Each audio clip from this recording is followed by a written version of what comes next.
बड़े ट्रक चलाने वाले लोग एक बात अच्छे से जानते हैं, आधी रात में सड़क पर अगर कोई लिफ्ट मांगे तो कभी मत रुकना। ये बात मेरे उस्ताद ने कई साल पहले स्टीयरिंग पर हाथ मारते हुए मुझे समझाई थी। मैंने इसे हमेशा दिल में बसा कर रखा, लेकिन आज रात मैंने ये नियम तोड़ दिया। आधी रात के समय मुझे सड़क पर एक 4 लोगों का परिवार मिला। दूर से ही मैंने देखा कि उस परिवार का आदमी मुझे हाथ देकर रुकने का इशारा कर रहा था। जैसे ही मैं गाड़ी उनके पास ले गया, वो आदमी सीधे जमीन पर घुटनों के बल बैठ गया और बार बार सिर झुकाकर मुझे धन्यवाद देने लगा। उनके पीछे एक काली कार खड़ी थी जो एक्सीडेंट के कारण खराब हो चुकी थी। पूरा परिवार डर के मारे कांप रहा था। मैंने ज्यादा सोचे बिना ही उन्हें गाड़ी में बैठा लिया। अभी कुछ देर पहले पता नहीं कहां से एक लाल रंग की स्पोर्ट्स कार आई थी जो लगातार हमारा पीछा कर रही थी। मैंने उन्हें दिलासा देते हुए कहा, डरो मत, मैं तो भारी ट्रक चला रहा हूँ। अगर वो लाल कार पास भी आई तो भी मुझसे पंगा लेने की हिम्मत नहीं करेगी। तभी रेडियो पर खबर आई, पहाड़ी रास्ते घाट रोड पर एक लाल स्पोर्ट्स कार और एक काली कार के बीच भयानक एक्सीडेंट हुआ था। लाल कार का ड्राइवर मौके पर ही मर गया। मैंने तुरंत रेडियो बंद कर दिया। मेरे बगल में बैठे आदमी के माथे पर पसीना आ गया। वो घबरा कर बोला, अरे ये तो वही घाट वाली सड़क है जिस पर हम चल रहे हैं। क्या ये वही लाल कार है जो हमारा पीछा कर रही थी? मैंने उसे समझाते हुए कहा, चिंता मत करो, ये खबर पुरानी रिकॉर्डिंग है। जो एक्सीडेंट तुमने सुना वो 3 साल पहले हुआ था। ये सुनकर उसने राहत की सांस ली। मैं भी बेवजह डर गया था। फिर उसने अपना परिचय दिया, मेरा नाम राजेश है, ये मेरी पत्नी सीमा है और पीछे मेरे बच्चे, बेटी पूजा और बेटा चिंटू। हम आज अपनी बेटी को घर लाने जा रहे थे, लेकिन रास्ते में ये हादसा हो गया। मैंने रियर व्यू मिरर में देखा, सीमा की गोद में सिमटी हुई लड़की लगभग 20 साल की लग रही थी। मैंने पूछा, आपकी बेटी कॉलेज में पढ़ती है ना? उसने कहा, हाँ। मैंने फिर पूछा, लेकिन आज कोई छुट्टी भी नहीं है, तो फिर उसे घर क्यों ले जा रहे हो? ये सुनते ही पूजा का चेहरा बदल गया। वो कुछ कहने ही वाली थी कि अचानक चिंटू जोर जोर से चिल्लाने लगा। उसकी आवाज सामान्य नहीं थी, बल्कि अजीब, तीखी और सूखी लग रही थी। लेकिन राजेश ने उसकी परवाह करने के बजाय गुस्से में कहा, चिंटू चुप रहो, अजीब आवाजें मत निकालो। ये कहकर उसने मुझे मजबूरी में मुस्कुराकर देखा और चिंटू भी उसके चिल्लाने के बाद अचानक शांत हो गया। मुझे कुछ अजीब लग रहा था, जैसे कुछ गड़बड़ हो। मैं उनसे और सवाल पूछने ही वाला था कि अचानक पीछे से इंजन की तेज आवाज आई जो दूर से करीब आती जा रही थी। राजेश ने तुरंत खिड़की से पीछे देखा और घबरा गया। वो वही लाल स्पोर्ट्स कार है, वो फिर से हमारे पीछे आ गई। सीमा ने तुरंत दोनों बच्चों को अपने पास कसकर पकड़ लिया गया। वो वही लाल स्पोर्ट्स कार है, वो फिर से हमारे पीछे आ गई। सीमा ने तुरंत दोनों बच्चों को अपने पास कसकर पकड़ लिया और राजेश घबराहट में कुछ समझ नहीं पा रहा था। मैंने शीशे में देखा, एक खुली छत वाली स्पोर्ट्स कार हमारा पीछा कर रही थी। उसका ड्राइवर अपना आधा सिर बाहर निकाले हुए था और उसका काला सा मुंह खुला हुआ था, जैसे वो चिल्ला रहा हो। ये घाट का रास्ता बहुत संकरा था, जहाँ एक समय में सिर्फ एक ही गाड़ी निकल सकती थी, लेकिन वो स्पोर्ट्स कार का ड्राइवर पागलों की तरह बार बार ओवरटेक करने की कोशिश कर रहा था और लगातार हॉर्न बजा रहा था। आगे एक मोड़ आने वाला था। मैंने मौके का फायदा उठाकर तेजी से स्टीयरिंग घुमा दिया। मेरा भारी ट्रक अचानक सड़क पर झटका खाकर मुड़ा और वो लाल कार पीछे हटने पर मजबूर हो गई। उसे जोर से ब्रेक लगाना पड़ा और सड़क पर लंबे निशान बन गए। मोड़ पार करने के बाद मैंने देखा वो लाल कार अब हमारा पीछा नहीं कर रही थी। ये देखकर राजेश का परिवार थोड़ी राहत महसूस करने लगा। राजेश बोला, हम उसे जानते भी नहीं, फिर वो हमारा पीछा क्यों कर रहा था? मैंने कहा, मुझे भी नहीं पता, लेकिन रेडियो में जो एक्सीडेंट की बात हुई थी वो भी एक लाल कार की ही थी। तुम्हें पता है उस हादसे में कितने लोग मरे थे? वो गुस्से में बोला, अभी ये सब पूछने का क्या मतलब है? कितने लोग मरे, इससे तुम्हें क्या लेना देना? आधी रात है, बच्चों को डराओ मत। मैंने कहा, मुझे ठीक से नहीं पता, लेकिन याद है कि उस लाल कार में ड्राइवर के अलावा एक लड़की भी थी और एक्सीडेंट के बाद वो लड़की बेहोश हो गई थी। इसके बाद गाड़ी में एकदम सन्नाटा छा गया। माहौल हल्का करने के लिए मैंने पूजा से पूछा, पूजा तुम किस साल में पढ़ती हो? पूजा उठकर कुछ बोलने ही वाली थी, लेकिन सीमा ने उसे रोक दिया और खुद बोली, वो 3rd ईयर में है। तभी पूजा ने खिड़की के बाहर देखा और अचानक डर के मारे चिल्ला उठी, जल्दी देखो वहाँ कोई खड़ा है। मैंने पूछा, कहाँ? मुझे तो कुछ नहीं दिख रहा। वो बोली, मैंने अभी एक लड़की को देखा, फूलों वाली ड्रेस पहने हुए, वो सड़क के किनारे खड़ी थी। क्या वो उसी लाल कार वाली लड़की हो सकती है? बकवास मत करो। राजेश ने तुरंत गुस्से में बात काट दी और विषय बदलते हुए मुझसे पूछा, भाई इतनी रात को तुम ट्रक में क्या सामान ले जा रहे हो? लगता है गाड़ी में कोई हलचल ही नहीं है। गाड़ी में कोई सामान नहीं था, मैं बस अपने एक क्लाइंट के लिए उसके दोस्त को लेने आया था, इसलिए ट्रक लेकर निकला था। राजेश बोला, इतने बड़े ट्रक से लोगों को लेने आना थोड़ा अजीब नहीं लगता? मैंने कहा, हाँ थोड़ा तो है। तभी अचानक सामने सड़क पर एक लड़की आ गई। वो फूलों वाली ड्रेस पहने सीधे सड़क के बीचों बीच खड़ी थी। मैं ब्रेक लगाने की कोशिश करता उससे पहले ही, जैसे ही गाड़ी उससे टकराने वाली थी, वो लड़की अचानक गायब हो गई। मैं कुछ समझ पाता उससे पहले ही पीछे से चिंटू जोर से चीख पड़ा, वो आ गया, वो वापस आ गया। राजेश गुस्से में चिल्लाया, चुप हो जा, अगर फिर बकवास की तो ठीक नहीं होगा। सीमा बोली, आप बच्चों पर क्यों चिल्ला रहे हो? वो पहले ही डर गए हैं। चिंटू डरते हुए बोला, माँ मुझे बहुत डर लग रहा है। मैंने माहौल संभालते हुए कहा, सब शांत रहो, शायद ये इस इलाके का कोई नेचुरल इफेक्ट हो। कभी कभी ऐसी चीजें रिकॉर्ड हो जाती हैं, जिसे हम लोग मिराज कहते हैं। राजेश तुरंत बोला, हाँ हाँ सही कहा भाई, इतने सालों से ट्रक चला रहा है, जरूर ऐसी चीजें देखी होंगी, ये मृग तृष्णा ही होगी। मैंने शीशे में देखा, पूजा लगातार कांप रही थी। सीमा बोली, अरे पूजा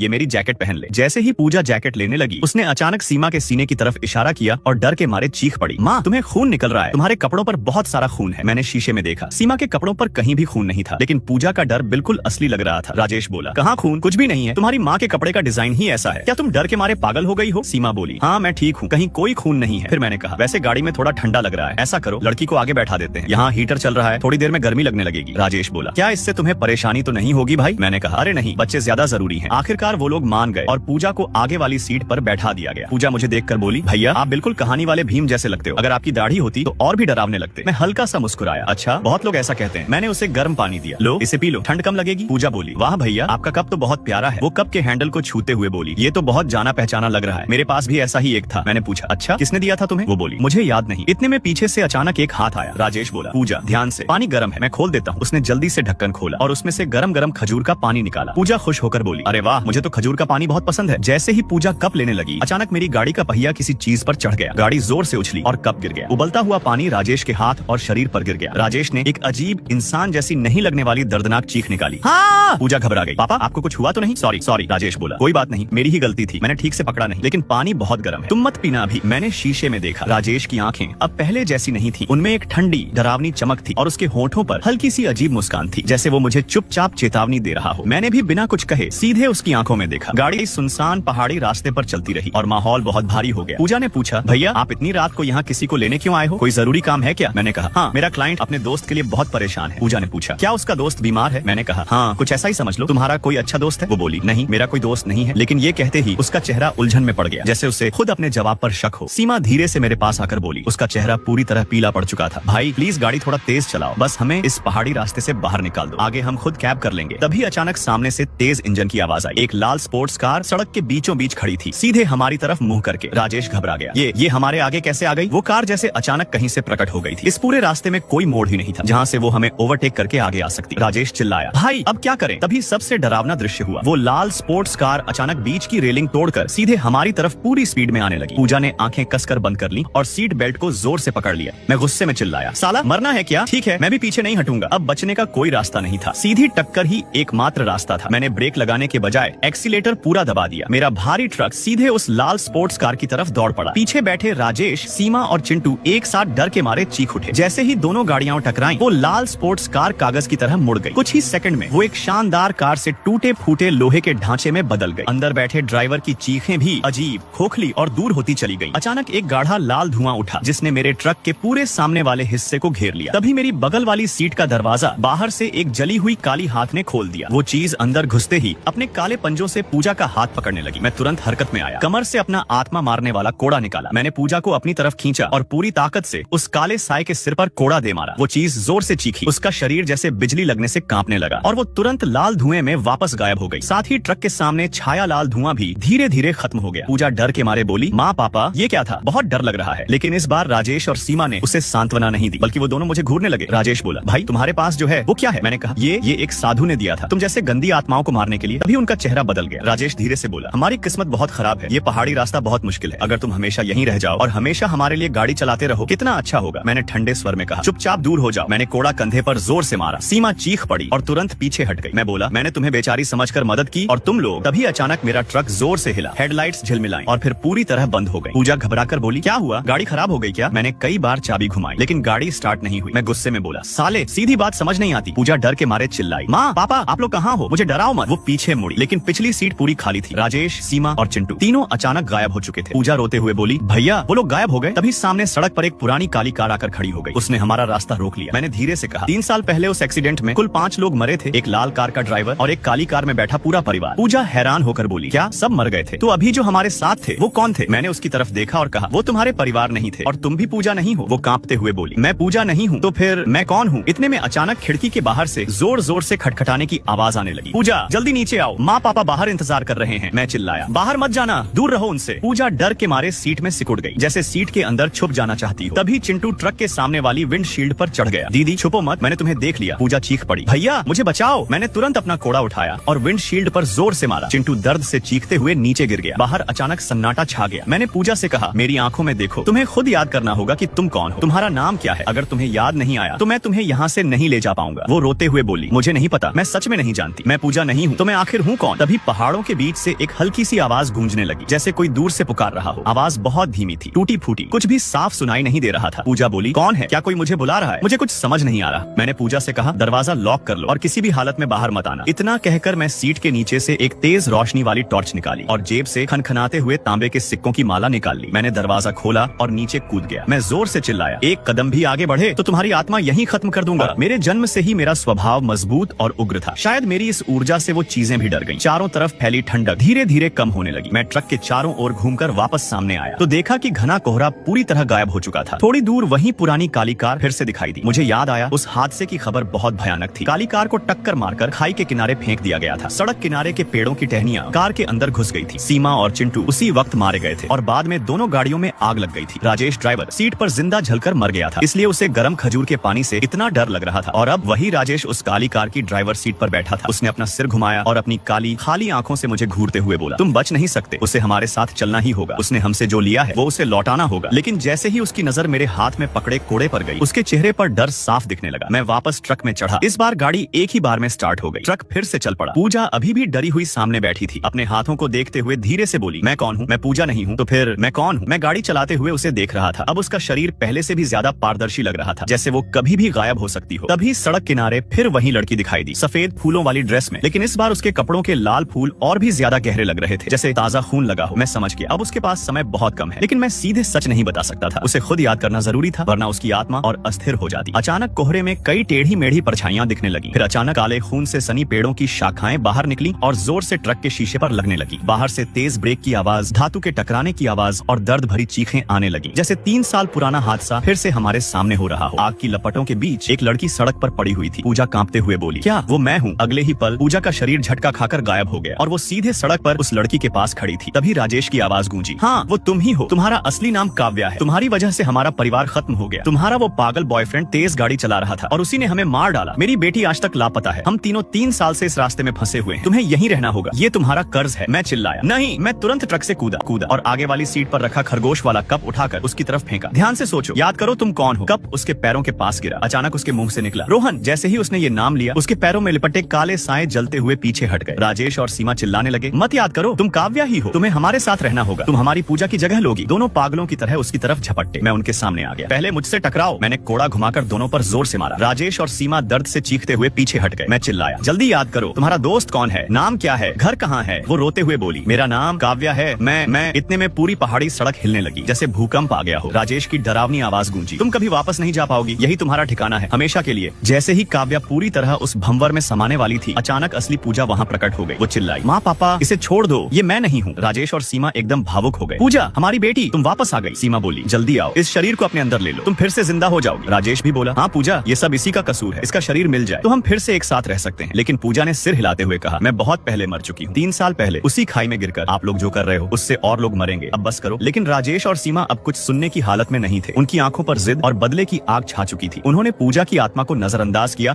और फिर से काव्या की तरफ झपट पड़े। मैं चिल्लाया, बेटी अब सिर्फ तुम ही इन्हें रोक सकती हो। जहाँ तुम्हारा एक्सीडेंट हुआ था वही जगह इनकी सबसे बड़ी कमजोरी है। ये सुनकर पूजा ने तुरंत खाई की तरफ देखा। उसकी आंखों में अब डर नहीं बल्कि दृढ़ता थी। अचानक पूरा दृश्य बदलने लगा। पहाड़ी, सड़क, आग, कोहरा सब गायब हो गया। अब वहाँ सिर्फ अंधेरी गहरी खाई थी। यही वो जगह थी जहाँ 3 साल पहले पूजा कार से बाहर गिरकर मर गई थी। यही उनकी नफरत और दर्द की शुरुआत थी और यही उनकी सबसे बड़ी कमजोरी भी। इस मौके का फायदा उठाकर काव्या ने जोर लगाकर खुद को भंवर से छुड़ा लिया। मैं चिल्लाया, यही मौका है, भागो। मैं काव्या का हाथ पकड़कर ट्रक की तरफ भागने लगा। पीछे से राजेश चीखा, भागने मत देना, मेरी बेटी वापस को। मैंने तुरंत अपना कोड़ा निकाला और उन तीनों सायों पर जोर से वार किया। तभी अचानक वो फूलों वाली ड्रेस पहने लड़की फिर से सामने आ गई। वो बोली, काव्या जल्दी आओ। काव्या ने उसे देखा और अचानक पहचान गई। रोहन नहीं, ये रिया है, मुझे याद आ गया, मेरा नाम काव्या है। वो बिना पीछे देखे उसकी तरफ दौड़ पड़ी। मैं चिल्लाया, रुको। लेकिन तभी अचानक चिंटू कहीं से निकलकर काव्या के पीछे झपट पड़ा। मैं बहुत दूर था, उसे बचा नहीं सकता था। जैसे ही चिंटू उसे पकड़ने वाला था, आखिरी सेकंड पर काव्या ने रिया का हाथ पकड़ लिया और उसी पल काव्या की आत्मा उस दुनिया से निकल गई। राजेश चीखा, मेरा बेटा। चिंटू पागल हो गया। अब वो अपने ही साथियों पर हमला करने लगा। अब राजेश और सीमा की नजर मुझ पर पड़ी। ये सब तेरी वजह से हुआ। राजेश वापस उस टूटी हुई काली कार में बैठा और पूरी स्पीड से मेरी तरफ गाड़ी दौड़ा दी। मैं ट्रक तक पहुंच ही नहीं पाया। आखिरी समय पर मैंने रेलिंग पार की और खाई की तरफ कूद गया। मैं नीचे गिर ही रहा था कि अचानक किसी ने पीछे से मुझे धक्का दे दिया। मैंने पीछे मुड़कर देखा। वो मेरा पुराना दोस्त अमित था, जिसने जिंदा रहते मुझे बर्बाद कर दिया था और अब मरने के बाद भी मेरा पीछा नहीं छोड़ रहा था। मैं गुस्से में बोला, साला यहाँ भी धोखा दे दिया। लेकिन मैं इतनी आसानी से मरने वाला नहीं था। मैंने जल्दी से हाथ बढ़ाया और चट्टान से उगी घास को पकड़ लिया। मैं अब खाई की दीवार से चिपका हुआ था। जैसे छिपकली पत्थरों और पेड़ों की टहनियों का सहारा लेकर